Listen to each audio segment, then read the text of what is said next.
Bismillahirrahmanirrahim. Elhamdülillahi Rabbil alemin. Ve sallallahu ve sellem ala nebiyyina Muhammedin ve ala alihi ve sahbihi ecmaîn. Amma ba'd. Salihlerin Bahsası kitabında 32. bölümü devam edirik. Müellif rahmetullah burada 4. hadisi zikredir. Ebu Hureyre radıyallahu anhu'dan gelen hadiste Allah'ın Resulü sallallahu aleyhi ve sellem demiştir. Kıyamet günü büyük, kök bir kişi gelecektir. Allah yanında ağaca kanadın genelde qədər çəkisi olmayacaqdır. Hadisi Buxari Müslim rivayet eləmişdir. Müellif rahmetullah, yani İmam Nevevi rahmetullah bu hadisi Ebu Hureyre'den nəql eləmişdi. Nebi sallallahu aleyhi ve sellem bu hadisi demişti ki, kıyamet günü əzəmətli kök bir kişi gelecektir. Onun Allah yanında ağaca kanadın genelde qədər çəkisi olmayacaqdır. Bu hadiste zayıf olanların, Müslümanlardan zayıf olanların, fakirlerin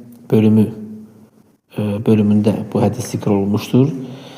Həqiqətən çox vaxtı köklük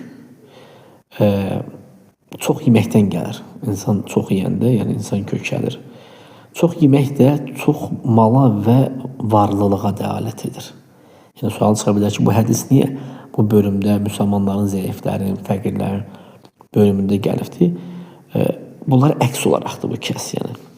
Yəni çox yeyən insan, yəni çox vaxtı malı olan, varlı olandır. Çox belə, yəni çox vaxtı varlılar kök olurlar. Yəni qədimdə də belə olubdur, yəni. Şərlilər və nimətə küfr edənlər. Hətta qiyamət günü onlar bu vəziyyətdə olacaqlar. Bir kök, əzəmətli kök kişi gətiriləcəkdir. Qiyamət günü əti, yağı bədəndə piydi, çox olacaqdır. Yəni bədəni böyük olsa da qiyamət günü Allah yanında heç bir çəkisi olmayacaqdır. Yəni ağaca qənədin genəli qədər belə çəkisi olmayacaqdır. Yəni əl-bəuda biz bilirik nədir? Bəuda elə bir belə deyək də ən şiddətli heyvanlar deyək və yaxud da həşərat mı deyək, yəni dəyərsiz bir şeydir. Həmçində özü də bir zəif bir şeydir. O da qalsın ki, onun qənədi. Gör, özü ağaca qənəd elə balaca bir şeydir ki, onun qənədi ondan da yəni ki, dəyərsiz bir şeydir, yüngüldür. Bu hədisdə qiyamət günü çəkinin isbatı vardır. Yəni qiyamət günü çəki olacaqdır. Allah Subhanahu taala öz kitabında da buna işarət etmişdir və bildirmişdir, daha doğrusu Allah'ın kitabı da buna dəlalət eləmişdir. Allah Teala deyir ki: "Və nad'ul mawazinal qist li yawmil qiyamah." Yəni qiyamət günü adillik tərəzisini biz qoyacağıq. Orada bir nəfsə də fələ tuzlamu nəfsun şeyən, bir nəfs bir şeylə də zulm olunmayacaqdır. Və in kana misqala habbatin min xardal atina biha. Yəni ən balaca belə çəkidə toxum olsa belə, toxum çəkisində olsa belə, zərrəsi olsa belə biz onu gətirəcəyik. Və kəfə bina hasibin. Yəni biz hesab çəkmək üçün biz yəni kifayətdir, yəni. Allah Subhanahu taala hesab verənlərdirlər. Hesab çəkənlərdirlər. Başqa ayədə Allah taala deyir ki: "Fəmən ya'mal misqala zərratin xeyran yara." Kim zərrə qədər xeyir görərsə onu görəcəkdir. Etsə, əməl etsə onu görəcəkdir. "Və men ya'mal misqala zərratin şerran yara." Kim də zərrə qədər şər etsə, əməl etsə onu görəcəkdir. Peyğəmbər sallallahu aleyhi ve sellem hədisdə deyir ki, Buxari Müslimdə gələn hədisdə "İttaqun nar vələv bi şaqqi tamra." Yəni xurmanın yarısı qədər olsa belə cəhənnəmdən qorxun. Yəni özünüzü sədaqə verin, xurmanın yarısı olsa belə, yəni az görməyin onu, özünüzü cəhənnəmdən qoruyun bu şeydən. Qiyamət günü çəki olacaqdır. Bu adillik çəkisidir. Orada zulm olmayacaqdır. İnsan nə ilə ki gəlibdir, yaxşılıqlara yaxşılıq, yəni pisliklərə pislik, onun qarşılığı ona veriləcəkdir. Elm əhli demişdi ki, kimin yaxşılıqları pisliklərindən çox gələrsə də o cənnət əhlindəndir. O ki, cənnət əhlindəndir. Kimin də pislikləri yaxşılıqlarından çox gələrsə, o haqlıdır cəhənnəmdə əzab çəkməyə. Kimin yaxşılıqlarıyla pislikləri bərabər olarsa da bu əraf əhlindəndir. Əraf, onlar cənnətlə və cəhənnəmin arasında bir yerdir, bir müddət orada qalacaqlar. Misal çəkək, loru misal çəkək. Deyək ki, 51% yaxşılığım var, 49% pisliğim var. O yaxşılığı Allah rəhmət fəziləti ilə səbəb olaraq Allah Teala öz rəhməti ilə, fəziləti ilə min kəsi cənnətə salır. Və yaxud da əksi 51% günahın var, 49% yaxşılığın var. Haqlıdır insan buna görə cəza çəkməsinə. Allah Teala istəsə birbaşa cənnətə salar, istəsə ona əzab verər. Bir müddətdən sonra yəni neyniyər? Onu yenə də cənnətə salar. Bir də var 50-50, yaxşı 50% yaxşılığın var, 50% pisliyin var. Bunlar Araf əhli. Araf cənnətlə cəhənnəm arasında olan bir yerdir, bir müddət orada qalacaqlar. Allah Teala istədiyi qədər orada qalacaqlar. Sonunda cənnətə girəcək. Hətta Araf əhli nədir? Cənnətə daxil olacaqlar. Buradakı çəki hissi bir çəkidir. Bu tərəzidir. O tərəzi iki gözü vardır. Onlardan birinə pisliklər, pis əməllər, yəni o pis gözünə isə yaxşı əməllər qoyulacaqdır. Yaxşı əməllər ağır gələrsə də, pis əməllər yüngül gələrsə də, yəni yaxşılıqlar çox olarsa da, yəni biz bilirik nə baş verəcək, əksi də onun kimi. Sonra nə çəkilir? Sonra burada sual çıxır, çəkilən nədir yaxşı tərəzidə? Hədisin zahirində odur ki, insan özü çəkilir. Hədisin zahiri ya yüngül olur, ya ağır olur. Əməlinə görə insan. Etdiyi əməlinə görə ya yüngül, ya ağır olur. Yəni. Bəzi alimlər deyirlər ki, əksinə burada əməllərin səhifələridir. O səhifələr, yəni deyək ki, pis əməl səhifələri qoyulacaqdır tərəzi bir gözünə. Yaxşı əməl səhifələri isə qoyulacaq tərəzi o birisi gözünə. Hansı ağır gələrsə də. Hansı ağır gələrsə o hesabda ona görə olacaqdır. Yəni. Deyilir ki, əksinə əməl çəkiləcəkdir. Əksinə əməl çəkiləcəkdir.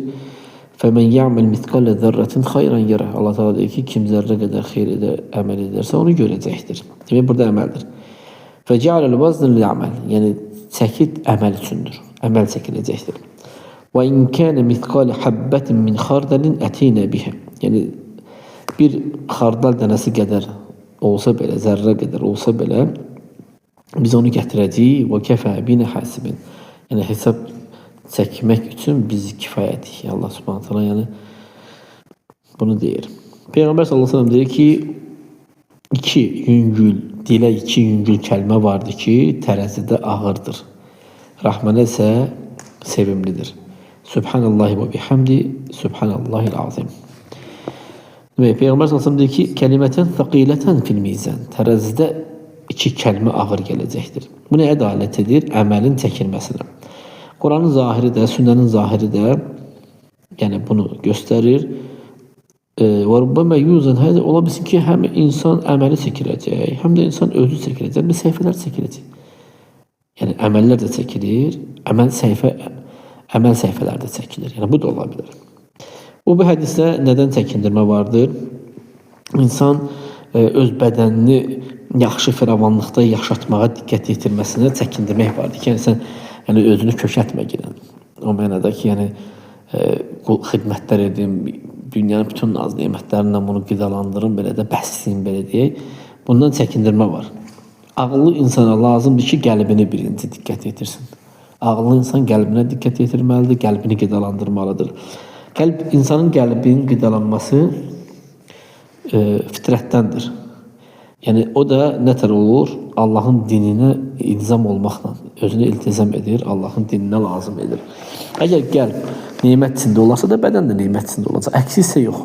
Yəni bədən nemət içində olarsa onun ən gözəl yeməkləri, itkiləri, ən gözəl yataqları, minikləri də o bədəni rahatlaşdırır. Mümkündür qəlb rahat olsun. Amma qəlb rahat olarsa da o bədən də nədir? Rahat olacaq. Çünki bədənin rahatçılığı qəlbin rahatçılığındandır.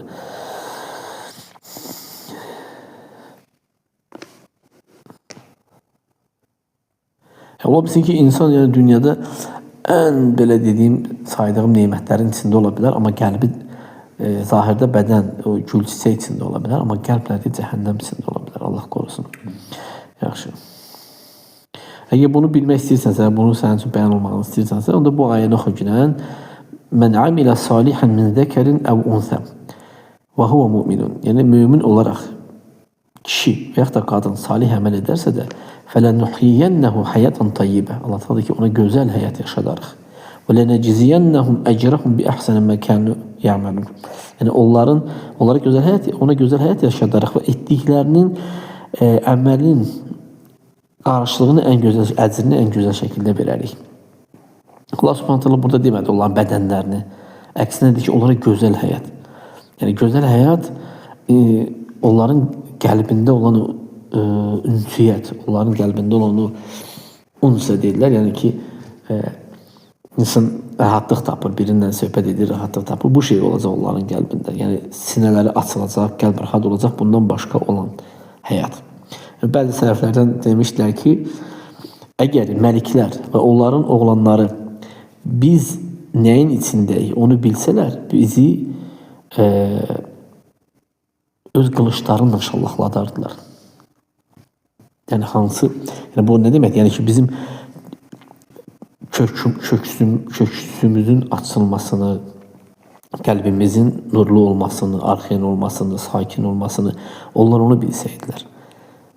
Çünki onlar onu hiss eləmirlər. Dünya başlarına qatıbdır məliklər və onların oğlanları. Allah Subhanahu taala istəyirəm ki, mənim və sizlərin qəlbini İslam'a açsın, İslamla genişləndirsin, elmdən, imanla nurlandırsın. O cavaddır, kərimdir. Gələn səfər 5-ci dərsi götürək. Barakallahu fikum.